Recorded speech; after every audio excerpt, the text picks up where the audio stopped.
Hi, I'm Lucy, aka Happy Geek, and welcome to my first ever YouTube video.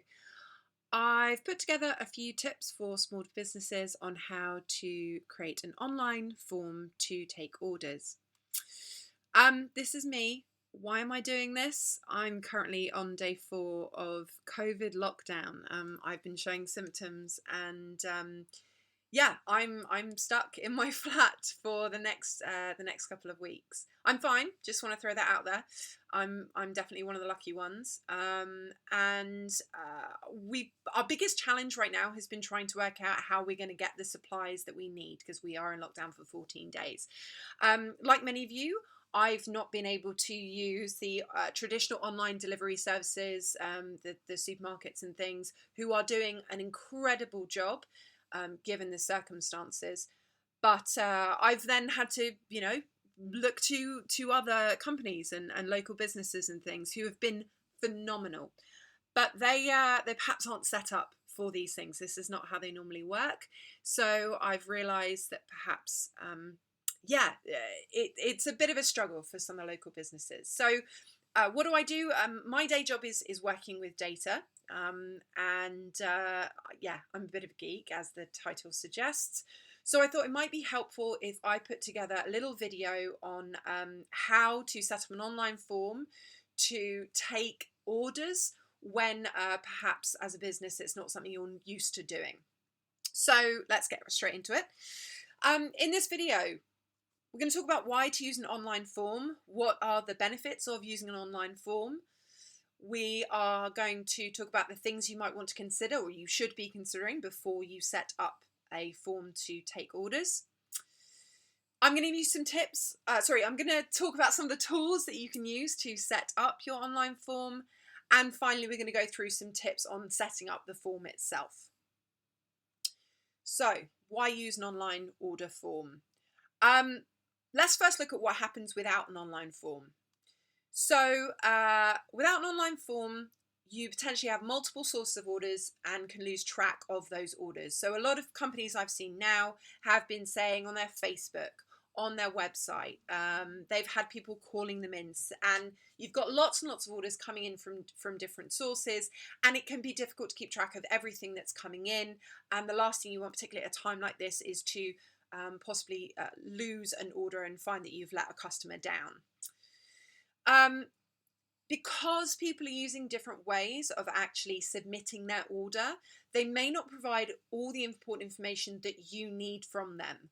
So they may not include their phone number. They may not include details like, okay, here's our address, but you may need to know that actually it's the funny little white door on the corner that will help you find their home when you go to deliver. And obviously those things you're going to want to reduce the number of barriers you've got in terms of getting things to your customers and getting the things that they need. The different formats of orders. So everyone writes an email, everybody sends a Facebook message differently.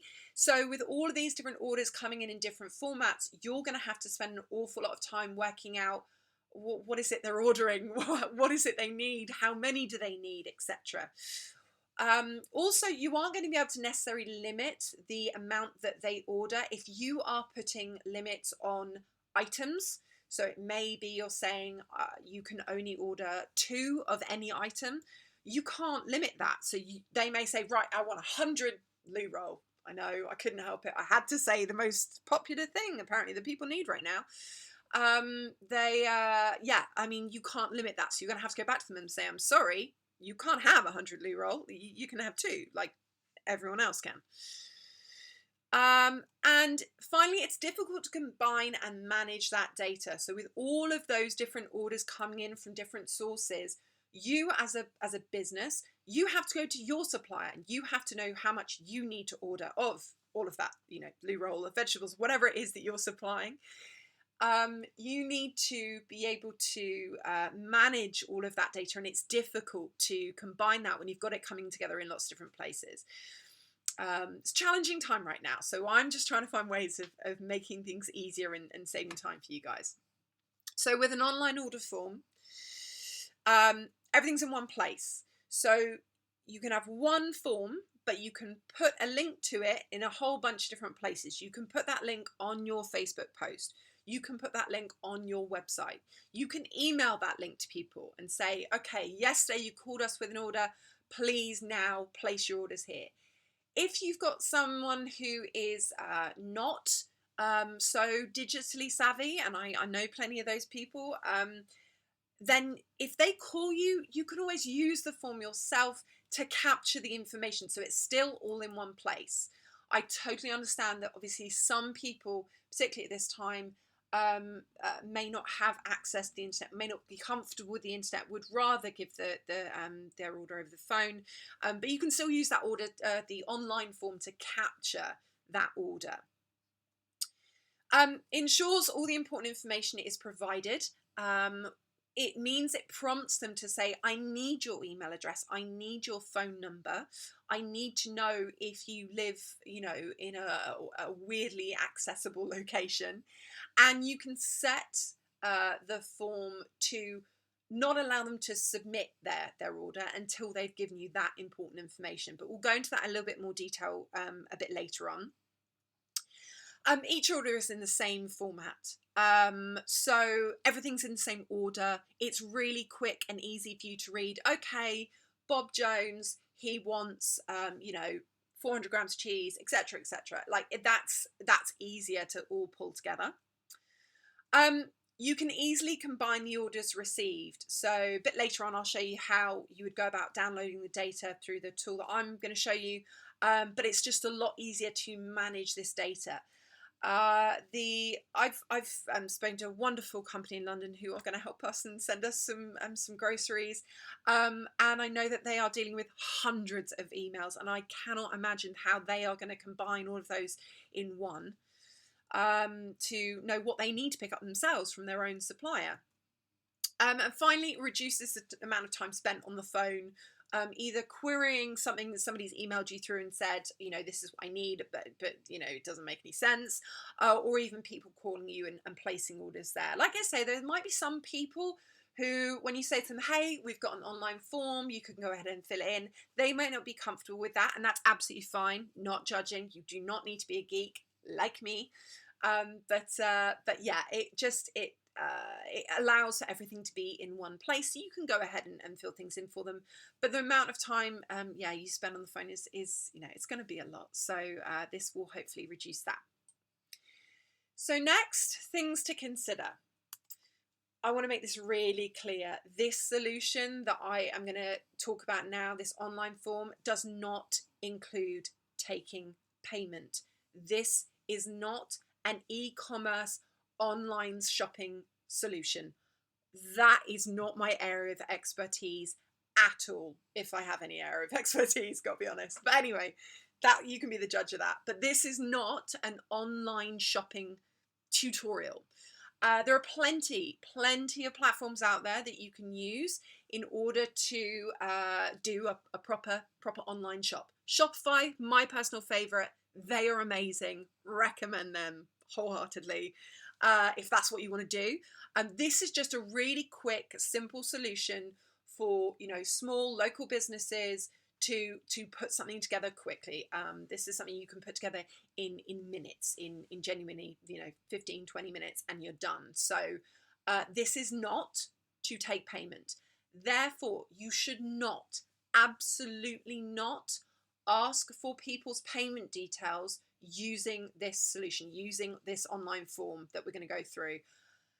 It's not secure. I cannot stress this enough. Please, please, please do not ask for people's payment details. If you're going to use this, if you're going to use an online form, you still need to go ahead and take payment in whatever way you would have taken payment before. So maybe you call people, take their card details over the phone. However you want to do it, that's cool. But this is not for capturing people's details. I just want to be making that really, really clear. Only ask the information that you need. This might seem mad, but this is not the time to ask for their marketing opt-in. No, not now. You just need to get the core information that you need to be able to you know, fulfill their order, to service their need right now. If you ask a whole bunch of information that you don't need, then people get bored and they'll pick up the phone and they'll call you anyway. And that's what we're trying to avoid. And, you know, or they'll just email you because they're like, oh, this form is a nightmare. No, I'll just send an email. It's way easier. You know, just ask the information that you need. So you don't need their middle name. You don't need their birthday. You need the key bits. So think about that before you know, as you're setting up your form. Keep it simple. I'll talk about this a little bit later on. But basically, you want to get someone who's not very tech savvy to test this form. You know, it might make sense to you, but try and keep it as simple as possible. So the words that you use, any information that you're giving people in terms of delivery information, that sort of thing, just keep it as simple as possible and reduce the amount of chance of people having to pick up the phone and be like, what is this? I don't understand. And I just want to reiterate again, because it's so important, this is not a full end-to-end ordering solution. So that doesn't just mean that's not taking payment. It's also not linked to any kind of inventory. So you want to make it really, really clear in this form that until you've contacted them or till you've confirmed that their order is placed, that their order is not in. Because obviously what you don't want is you are, you know, a little cafe making your amazing like coffee and walnut cake, yum, and then you suddenly get an influx and you get, you know, 1,000 people ordering your coffee and walnut cake. Feel free to send me some. But actually you can't cope with that. You're not set up for taking 1,000 orders, and you don't want to disappoint people. You don't want to get, you know, people upset. So this is, make it really clear there. When I go through the form a little bit later, you'll see that there is an opportunity to put in information for people to make it really, really clear. So the tools that you can use. It may be that your existing website provider, if you have a website, some of you guys might not, but if you have a website, they may already have an option to add an online form to your site. If you use something like Wix, if you use something like WordPress, they will have options to add online forms to your site. I recommend using that. You'll find lots of online tutorials. You know, YouTube is amazing for finding these things. And if you use, you know, like say Squarespace or whatever, just pop in Squarespace online form. You'll find information on how to do that and how to add that to your site. Your email platform. Can you set up a form connected to your existing account? So if you use something like MailChimp to send your marketing emails, if you do marketing emails, and I recommend you do later on, but you know, anyway. But if you use something like MailChimp, my personal favorite, I love them. Then you may be able to set up a form connected to your account. And through that it'll allow you to kind of do some kind of jazzy bits in terms of like auto responding. I'm not going to go into any of that. That's like, you know, more high level stuff, but whatever. But yeah, have a look, see if there's something you can use there. But if you do need to look for a tool, the one thing I will say about that is look at the paid for versus free tools. So sometimes you'll get tools, and SurveyMonkey, who are fantastic. This is the case with them. The free version's great, but it doesn't allow you to do everything you need to do. So does the free version limit the number of submissions? Will you be able to download all of the orders in one go? Those are the two things right now that you are most going to be concerned with. You need to not limit the number of people you can have submit. Because if you can only do 100 submissions, well, great, but then what do you do after that? You're not going to redo your form, and it's, yeah, no, hassle. But also you want to be able to download all of those orders, you know, all of that information in one go. Otherwise you might as well have people sending on email, because you're going to have to be like adding everything together manually, which is not what you want. So to find your tool, you can head to Google. Type in online survey tools, online forms. You'll find lots and lots of information there. Yeah, really up to you, whatever it is you want to choose. But as I say, just have a look at the features and work out what's going to work for you. I'm now, though, going to talk you through Google Forms and the basic setup of that. The reason I've chosen Google Forms is it's free. It's super easy. Most people are going to have access to this. A lot of people are going to have a Gmail account. If you don't have a Gmail account or a Google Mail account, it's free and easy to set one up. Apologies if you can hear any kind of weirdness in the background. That'd be my dog Junior making strange noises. Apologies. Yeah, so I'm going to take you through Google Forms. So let's go through the basic setup of Google Forms. Unsurprisingly, if you go to Google and type in Google Forms, it will allow you to sign in if you've not set up a Google account already. I'm not going to take you through how to do that. You can find that online. There are various templates that you can use. Click on Template Gallery and you can see a number of the templates shown there. I personally would recommend using the contact information template. I think this is going to give you everything that you need to capture in terms of their information for delivery, and then you can add to it. You can customize the forms. So here I'm just showing you how to upload an image. So you go ahead, click on image upload, navigate, find your image. As you can see here, I was really badly prepared. So just finding the image here that I want to use. I would recommend, branding this in your own company brand, just so that people know that, this is you, as it were. So you can see me scratching around here, trying to find the right image. Threw this together in a day, people. So, yeah. So you can upload your image and hit done. I just thought it was a nice quick thing to show you there, but you can, again, Google and find out more about how you can edit this. I just thought I'd show you the basics. So you can see here that you should give it a title, make it clear what this form is for, and then go ahead and pop in a description. So it's worth noting here the point I made earlier about this not being a full end-to-end online shopping experience. This is not connected in any way to inventory. This is not going to take their payment details. So give them all the information that they need up front. Manage their expectations. Tell them how their order will be confirmed. If you can, tell them when to be expecting to hear from you. Tell them what your delivery days are. Whatever the information is that they need as a customer, put that in here. Reduce the amount of effort that they need to work things out. So every form has what are called fields. So these are fields. These are the bits that they fill in. They plug their information in. And you can make a field mandatory or required or not. So as you can see here, I'm just selecting the field, changing the button to say whether it's required or not, and you'll see, you can change that. Also, you can go ahead and hit the trash can to delete any fields that you don't need. So obviously, as I say, just ask for the things that you need from people to be able to actually, give them their order. Don't ask them anything more than you need. Click the plus, you can go ahead and add your question, or in this case, your products that you're going to allow them to order. I suggest categorizing them. So if you are a small bakery, then maybe you want to categorize bread and then cake and then other tasty, yummy things. And then give them, you've got different options in terms of your question types.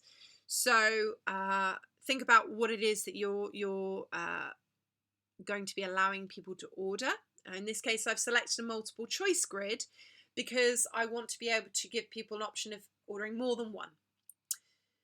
So you can add your products by grabbing a list of your products, you copy, and you can paste them into the question, as we do here. And then in the column types, that's the rows. In the column type, I've just added the number. So 1, 2, 3. And as I mentioned before, if you're limiting the number of items somebody can order, this is a great way of doing it. And so that's just a basic setting up of a question. There are different question types that you can use. Now, I could go through and take you through each one, but really there's no need for me to do that. You can go to Google. If you type in question types, you'll find this page. I'm going to put a link to that below as well. And this gives you the different question types. So just have a think about what is the question you're asking, and therefore how do they need to provide that information? So, is it an email address you're asking for? Is it a name that you're asking for? Then those are probably just short answers. If you're asking them to tell you any, I don't know, dietary requirements, that might need a bit more of a chance for them to type out a paragraph or something. But as I say, I'll link to what the different types of questions are. There's no point in me kind of going through that now. But let's look at the form settings. So you've got all your questions together. You've got it all set up the way you want to. You've made those questions that you need people to fill in required questions. So you've selected that little thing where it says required. Let's just have a look at how we need to adjust any of the settings. So if you click the little cog in the top right hand, the settings will come up. I suggest collecting email addresses, and I suggest emailing them their response so they know what they've ordered from you. I'm taking away any kind of sign in and any limit in terms of the response. And I'm also removing that they can edit after they've submitted. If they want to submit again, they can. And then on the presentation, I would just add something in terms of your confirmation message, something along the lines of what they can expect next, manage their expectations. So when are you going to contact them? How are you going to contact them? It's not a lot you can type in here, but try and give them as much info as you can in terms of reducing the chance of them picking up the phone and saying, right, I've sent my order, now what, kind of thing. So just give them as much information as you possibly can here. If you then have set your settings, you've got your questions there. If you click the little eye, you can preview the form. And this is where you can sense check. Okay, the little red asterisk indicates the forms that are required, that are mandatory. Are they all right? Yeah, they're good. Oh, I've seen here actually it says, gives people an option to send a copy of their responses. So I want to go ahead and potentially change that. So I can see also that I've added email twice. I don't need that. So got rid of the email. Gone in here and said, yeah, I want them to always get a response receipt because I don't want them to, forget what they've ordered. And if I hit refresh, you can see now the extra email address is gone. Don't need to put that in twice. Going back to that, not asking them what, more than they need to. And you can see here now they get a copy of the responses will be emailed to them. They don't get the option there. It's an automatic thing.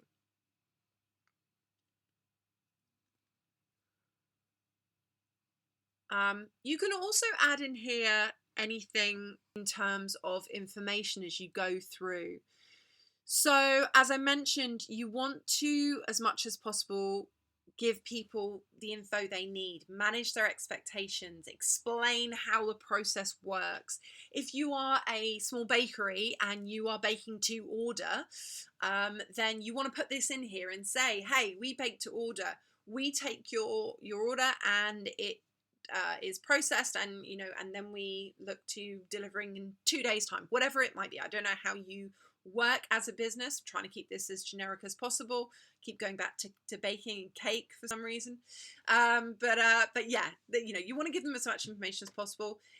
And here I also wanted to show you that you can move questions around. So you put your questionnaire, your survey, your form, whatever you want to call it, let's just call it a form, together.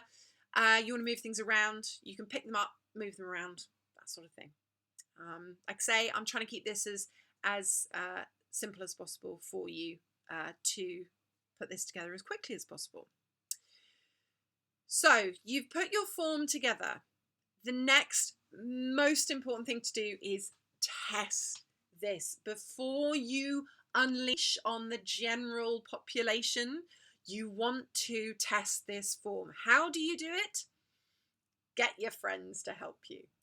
So the way to test it, click on your send, find your least tech savvy friend. My husband won't mind me saying this, I don't think, but he, you know, I mean, he's not the most tech savvy, and you know, I'd use him. I'd use, you know, my parents, who are, you know, are tech savvy, but, you know, great at finding the bits that I got wrong. You know, they'll think of the things I haven't, whatever. And you can email it to them. You can also, you've got the option to include the form in the email. You can also grab a link and send them an email separately, or text it to them, or however you want to do it. But get a few of your friends to try filling this in first before you unleash it onto the general public. I cannot tell you the number of times I have created something, put something together, even this present, you know, even this video I'm putting together, I put this together and then I ran through it with my incredible husband to say, what have I missed? What am I not including here? And, you know, he pointed out a whole bunch of different things that I hadn't included or hadn't been clear about. So sense check this with someone, like I say, ideally somebody who's not particularly tech savvy, or perhaps doesn't even know your business that well, or hasn't ordered from you before. Or maybe you're already taking orders, but you send it to one of your customers and say, hey, look, I know you normally call us with an order. Here, we're using an online form. Can you try this out, see how it works? Tell us if it, you know, if it works or doesn't, whatever. So yeah, please, please, please, please test before you unleash. But yeah, thanks. So then finally, gathering the responses. As I said, one of the things with the traditional ordering on the phone, or via email, is that, yeah, it's great. You know, you've got all these emails, but how on earth do you pull everything together in one so that when you go to your supplier, you know, okay, I need to get together the you know, the things I need for 22 veg boxes, and I need to get this much flour, and I need all these sorts of things. So an online form is going to allow you to actually combine all of that information together. So in Google, or in Google Forms, I'm just showing you here, putting your customer, putting in their information. That's me, Lucy, Happy Geek. Yep. So they're filling in their information there, address, phone number, so on and so forth. And you can see it's super, super easy. They go ahead, put in their details, and once they've completed it, they submit the form. As I mentioned, this is a way of making sure that you're not getting too many things ordered there. You've got your little thank you for filling in, and then you've got your responses. So you'll see I've tested this a few times. So if I click the responses, then I've responded 3 times. You can see the results combined. So number of responses, you can see the products that I've ordered here. And you can also click in and go into the individual questions and the individual responses. So you can see all of that in one place. And here's the summary again. You can, if you need to turn off the form, you can uncheck that accepting responses box. If it's getting overwhelming, you can shut the form off and no longer accept any submissions for that form. Now the summary is great, just overall, if you want to look back and see, okay, yeah, we had 1,000 people order, you know, fantastic, but it's probably not great from a day-to-day perspective. So you want to download these responses in a spreadsheet. What this will allow you to do is see when the orders came in, and then you can check off, okay, yeah, no, I've dealt with that order. They've got their coffee and walnut cake, again, going back to cake. They've got their order. I don't need to process that order again. So here's how to actually download this as a spreadsheet or a CSV file. You just click on the little 3 dots, download response to CSV. You'll see it pops into the download.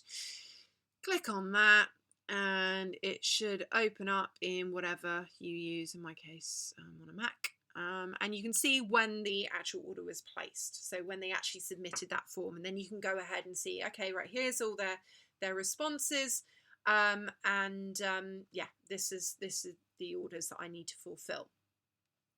So that's everything from me. I hope this was useful. I've put this together as quickly as I possibly can because I know how urgent the need is right now. I've never done a YouTube video before, so I'm really sorry for if any of my commentary is kind of yeah, not great. I'm really sorry, and I'm sorry if you, like, say, hear my dog snoring in the background. Please stay safe out there. Please, please, please stay inside as much as possible. And finally, yeah, a thank you from me, but also a thank you to everyone who's reached out and who's trying to do their bit to make things that little bit easier and make things keep going. Really, really lucky that I have an incredible family, both on my side and my recently extended family, who are doing everything they can to kind of keep us fed, mainly, and entertained also, and also the incredible local businesses and small companies who have adapted and changed and are working hard to keep everything going. Finally, just to add, yeah, this isn't my day job. I've, like I say, my normal day job is dealing with data. I'm very lucky. I'm going to be working from home for the next few weeks. I'm very lucky to work for a company that's going to allow us to do that. But if there is anything, I don't know, maybe you got any more questions or whatever, by all means reach out. Head to happygeek.co.uk. And send me an email. I will do my best to respond. But as I say, this is just a little side project. So yeah, I'll do my best. Yeah, cool. Thanks. Bye.